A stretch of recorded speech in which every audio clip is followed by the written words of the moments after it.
Glória a Deus. Vamos aplaudir o Senhor pela vida dessa criança linda, essa família. Gente, aqui a gente para mesmo para apresentar as crianças. Diga a pessoa do seu lado, essa igreja é uma igreja de família. Amém? Que coisa maravilhosa que Deus está fazendo no nosso meio. Você concorda? Diga amém aí, se você concorda. Tem mais alguém que está grávida? Ou está aí e não sabe, né? Né? Glória a Deus. Hoje de manhã eu tive um momento aí com os novos irmãos da igreja. Foi muito bom, das 8h30 às 9h30. Batemos uma prosa ali. O que aconteceu aqui? Foi arrebatada a galera daqui da frente? Hã? Quem que é a galera da primeira cadeira ali?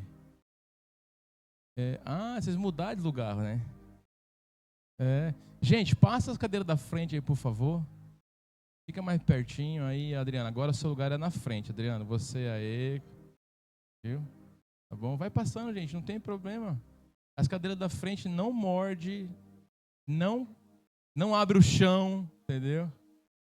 Não paga também, é claro. Flávio, vai para a cadeira da frente, Flávio. Vai, Flávio. Vai, pra você não perder nada. Isso. Bênção. Seja muito bem-vindo à igreja. Amém? Você que está nos visitando, welcome. Amém? E eu creio que o Espírito Santo tem uma palavra para a sua vida. Eu só não sei se eu vou conseguir pregar. Coisas assim que Deus falou comigo, gente, que eu estou meio trêmulo.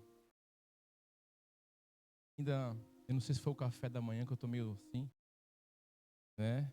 Mas as coisas do Senhor são reveladas a todos. O Senhor gosta de revelar quem busca Ele. Ele tem mistérios. Lembra que eu preguei aqui falando dos mistérios de Deus? E Deus tem a sua forma de trabalhar com cada um, tem a sua forma de orientar a cada um. Ele tem graça, né? De ministrar um coração na individualidade. E nós estamos reunindo em um só pensamento, né? Conhecer mais de Deus, conhecer mais do Senhor. E o desejo do meu coração como pastor essa manhã é que essa manhã seja uma resposta para a sua vida. Seja uma resposta de como você deve se comportar, do que você deve mudar nas suas posições. Nós entramos em um mês de fevereiro. E olha que incrível, eu acho tão lindo quando o primeiro dia do mês cai no domingo. Porque para Israel o primeiro dia é o domingo, né? E nós estamos já dando o primeiro dia, a primícia ao Senhor. Então eu já eu vou dizer aqui para você que eu tenho certeza que o seu mês vai ser incrível. Porque hoje você veio buscar o reino de Deus. Amém? Diga assim, reino de Deus. Então eu estou muito feliz de poder compartilhar nesse primeiro dia do mês de fevereiro a palavra do Senhor aos nossos corações. Então eu queria pedir a atenção total de vocês. Que você pegasse assim a sua Bíblia, pegasse o seu caderno. Como eu disse, eu não sei se eu vou conseguir. E eu peço ao Espírito que fale ao teu coração. Amém? Porque eu sei que Deus tem resposta para nossas vidas hoje. Você crê nisso? Você crê nisso aqui? Então, o nosso decreto desse mês é o Senhor dizendo, eu vou vir e vou curar, né? Eu vou curar a sua vida, eu vou curar a sua infidelidade. Deus está falando isso no decreto que nós lemos de Oséias 14:4, eu curarei a infidelidade deles. Ele está falando com um profeta que vai curar o povo. E uma das coisas que nós precisamos entender é que a cura não começa pelo fruto, começa na raiz. Toda árvore que está doente, ela precisa ser tratada no âmbito de baixo da terra, onde não é visto aos olhos nus. É no lugar lá embaixo, no princípio, O fundamento é ali que precisa ser tratado. Eu fui na casa do meu pai esse ano passado e minha mãe tem um limoeiro e dá limão o ano inteiro. Pensa num limoeiro brabo. Você chega de dia, de tarde, de noite, ele tem limão para dar, ele já derrubou alguns para você pegar. Na casa da minha mãe o que não falta é suco de limão. Não falta. Ela tem que dar, é de balde diariamente. O Alisson viu, né? O Felipe, inclusive, o meu pai chorou com a sua mensagem, viu, Alisson? Obrigado por cuidar dele lá. Ele ficou muito feliz, muito emocionado. Meu pai passou por uma cirurgia essa semana, tirou lá um tanto de pedra da vesícula. E a cirurgia foi um êxito, um sucesso. E eu ministrei uma palavra para ele enquanto estava no hospital. Todas as pessoas que a gente ora para que Deus faça um milagre na cirurgia, surpreende os médicos. Já tem uns 4 que estavam por uma cirurgia e surpreendeu os médicos. Porque quando a igreja ora, Deus responde a oração. Amém? E olha o que Deus está prometendo. Curar. E eu perguntei, mãe, qual é o segredo desse limoeiro aí? Filho, seu pai comprou um adubo. A cada 3 meses ele solta o adubo em volta do limoeiro. E esse adubo fez com que o limoeiro dê limão todo ano. Eu falei, mas que adubo poderoso esse aí. Joga em mim esse adubo também. Né? Para eu ficar assim como esse limoeiro, dando fruto todo mês. E aí meu pai foi e comprou para mim o adubo. E eu trouxe o adubo, porque eu tinha um limoeiro que ele mais está morto do que está vivo. Você chega perto dele, você não sabe se ele está morto ou se está vivo. Como é que você sabe se está morto ou se está vivo? Dá fruto ou não? Como é que pode nunca dar fruto, né? E aí eu fui, gente. Só que o meu limoeiro está no pé do morro, assim, então dos barrancos. Só que eu trouxe e parece cocaína, assim, o pacote. E meu pai embalou igual. Eu falei, pai, isso aí vai dar ruim na hora que eu chegar no Japão, isso aí. Ah, não sei o que. Eu falei, meu Deus, será que eu levo, não levo? Porque parecia um pacote de tráfico mesmo, entendeu? Com fita marrom ainda. Um negócio louco, aquele negócio. Eu falei, cara, eu vou levar esse adubo, porque minha mãe disse que o fruto dá pela saúde das raízes. Raízes. E aí, eu falei, vou levar então, né? Vou me arriscar. Gente, e aquele cachorro cheirou. Aqui no Japão tem um cachorro ali, eu já conheço ele. Não é? Quase que eu dei nome já para ele. Vem, Bidala. Eles chegam e vêm em mim, cara. Toda vez. Esse dia atrás que eu cheguei com a minha esposa do Brasil, estava cheio de comida nas caixas. Você estava comigo, amor? A gente foi ter que abrir as caixas, parecia traficante. Gente, eram umas comidinhas que estavam lá dentro, uns docinhos, mas o cachorro cheira a comida. Quando ele vê que está entrando com comida, ele manda abrir sua mala. E quando ele vem, eu já sei que se ele sentar, tem coisa na mala. Cara, ele veio, eu com a minha família toda, ele foi, sentou, eu falei, seu safado. Eu fiquei já gelado, eu falei, vai tirar todos os meus negócios, as goiabas, os negócios, tudo dentro da... Né? Porque não pode entrar comida no Japão, no sentido de tem comidas que não. E aí eu fui lá e abri. Então quando eu passei com o adubo, eu falei, eles vão parar, né? O cachorro veio, ele cheirou, gente. Ficou rodeando, mas ele não sentou, a moça saiu. Eu falei, rapaz, agora falta alfândega, né? Aí passei, e aí na alfândega eu falo, eu sou pastor, né? Eles viram saindo entrando direto, né? E aí passei e vim com o adubo. Cheguei com o adubo em casa, falei, agora o limoeiro vai funcionar. Cara, joguei esse adubo, volta, cada 3 meses, ficou até branco. Mas o meu limoeiro, ele está mais forte, mas ainda não deu os frutos. Mas por que dizer o que com isso? Meu irmão, palavra é como adubo. Ela precisa tratar suas raízes. Se não tratar suas raízes, você não será uma pessoa frutífera. E o que a maioria das pessoas, elas desejam fazer? Elas desejam curar o fruto, a dívida, o divórcio, ela quer curar a depressão, a ansiedade, mas todo tipo de fruto tem uma raiz que está produzindo isso. não vai adiantar você ficar tratando o fruto. Você precisa tratar a raiz. Então, quando o Senhor fala, eu curarei a infidelidade deles, Ele está dizendo assim, eu vou tocar na raiz, no que se governa. Porque vocês entendem que tudo que vocês fazem está fundamentado em uma raiz de uma ideia que te governa. Uma ideia de Deus, uma ideia de empresa, uma ideia de trabalho, uma ideia de palestra, uma ideia de coach, uma ideia de gente, uma ideia de cultura. Cada um tem uma ideia do Japão, cada um tem uma ideia da Bíblia, cada um tem um pensamento sobre as Escrituras. Então você está fundamentado naquilo que você conhece. Então o que você conhece, se é limitado, você vai olhar para a árvore assim, jogar água, vai tentar fazer dar fruto? Não vai, porque a raiz está doente. Então quando Deus fala assim na sua Escritura, na sua palavra, eu virei, eu sararei, eu curarei a infidelidade, Ele está falando assim, eu vou mostrar que existe outro governo que vai alterar as suas raízes, vai sarar, e os seus frutos serão de prosperidade, porque Deus está dizendo assim, eu mostrarei que eu sou fiel. Deus não quer trabalhar com frutos, Deus quer trabalhar com raiz, então Ele vai curar a raiz da infidelidade.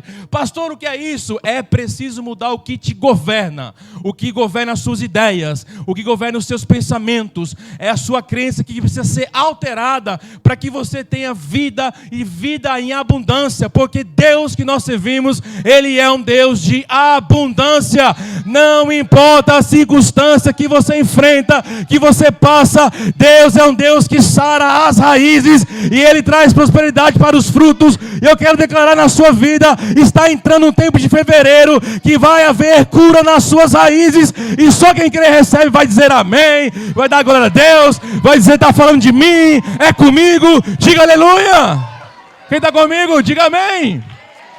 Então, infidelidade não é somente um erro moral, não é. Infidelidade, na verdade, é um erro de governo, é o que te governa. Infidelidade é uma ideia, infidelidade é um pensamento, infidelidade não é sempre uma tendência do seu caráter. E se o caráter tem essa tendência, precisa sarar a raiz. Porque fidelidade é o caráter de uma pessoa curada. Quem é curado é fiel. Estava dando tradução aí? Sério? Em inglês? Eu tenho que falar mais devagar? Nossa, vamos aplaudir o Senhor. Welcome, my sister. Então escute. Quando a raiz sai da confiança do rei, nós vamos viver uma ideia de si mesmo. Então vocês concordam comigo que em Gênesis capítulo 1, olhem para mim, tá? Vai gravando, vai anotando. Em Gênesis capítulo 1, você concorda comigo que tudo Adão e Eva tinham? Proteção, provisão, tinha um bom relacionamento, tinha saúde. Eles tinham tudo que vocês podem imaginar. Eles não tinham falta de nothing. Eles não tinham. Mas quando eles alteraram quem governa, houve a primeira briga do casamento. Houve o primeiro desacordo conjugal. Foi essa mulher que tu me deste. E houve também, na consequência, o primeiro assassinato. O irmão matou o irmão. Quando se alterou quem governa. Deus não era mais o Senhor, mas agora eles mesmos eram o Senhor deles, porque eles queriam ter o que Deus tinha. Então eles declararam uma independência de governo, concorda comigo? Porque a Bíblia diz que o Senhor governava eles, os instruía, protegia, cuidava. Então sempre vai haver a dificuldade de nós entendermos reino, porque nós estamos muito alocados em religião.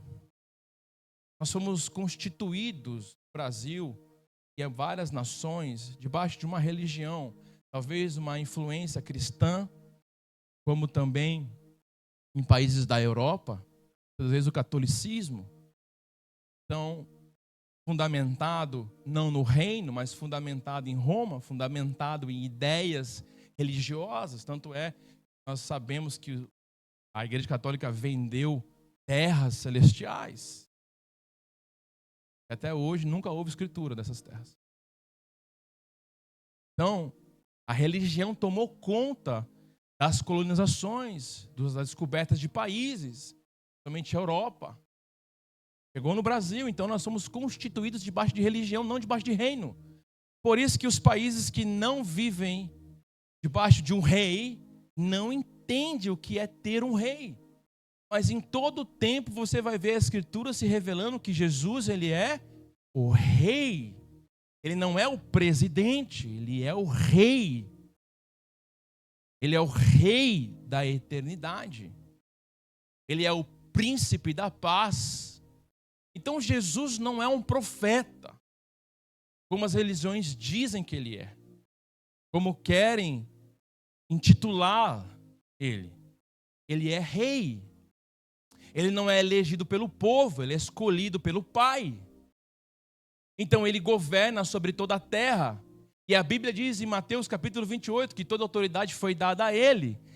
Constitui as chaves sobre o ombro de Cristo. E ele tem o selo que abre as cartas. E intitularam ele na cruz do Calvário Rei dos Judeus. Esse aí não é o rei dos judeus?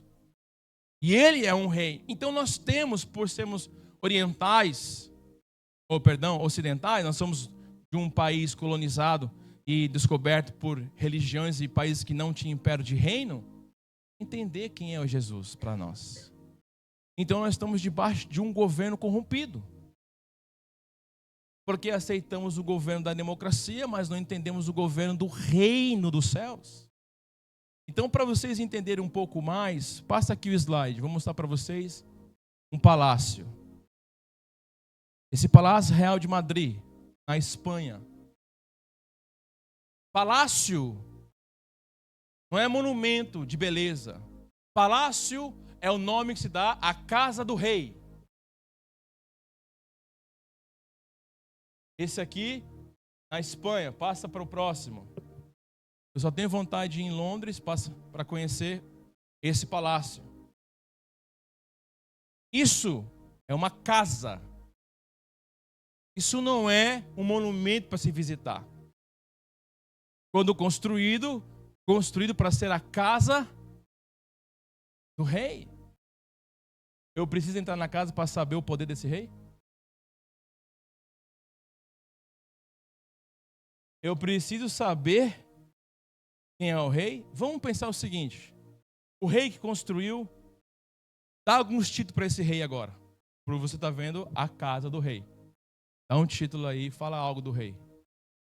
Próspero, poderoso, tem autoridade. Vamos, gente, vamos que eu tenho pouco tempo para pregar, não vai dar tempo. Vamos, Joyce, diga uma coisa desse rei ali. Influente, poderoso, rico, detalhista. Por que você acha que ele é detalhista? Minimalista também. O que vocês acharam do jardim do rei? O que vocês sentiriam chegando num lugar desse, sem ter visto ainda a pessoa do rei? O que você sente, a sua essência? O que você sente? O que mexe no teu coração ver um palácio como esse? Assim, normal, sem nada de espiritualizar não, sem misticismo. O que é que você sente vendo uma casa dessa? Quero uma também. Perfeito. E se eu falar que o dono é o seu pai?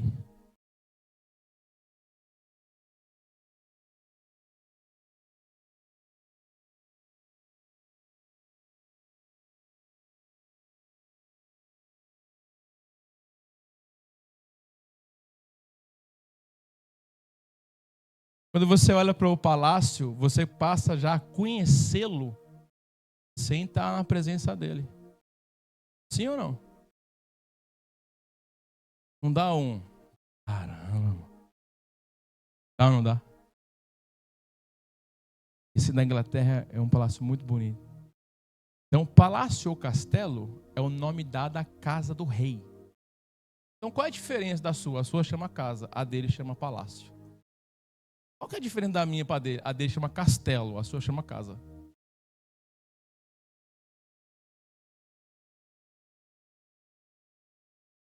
Por que que o rei tem uma casa como essa? Palácio real. Por que que ele tem isso?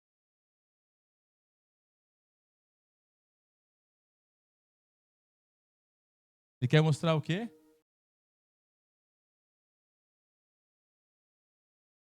Quem é o poderoso. Não é verdade? Como eu vou ministrar ainda os próximos domingos, estou começando aqui uma série de reino. Porque a gente precisa mudar a nossa mente. Eu quero consertar o que foi desconstruído ao longo da igreja. Nós não somos religiosos. Nós somos cidadãos. Nós não somos crentes. Nós somos... E a Bíblia diz que ele é rei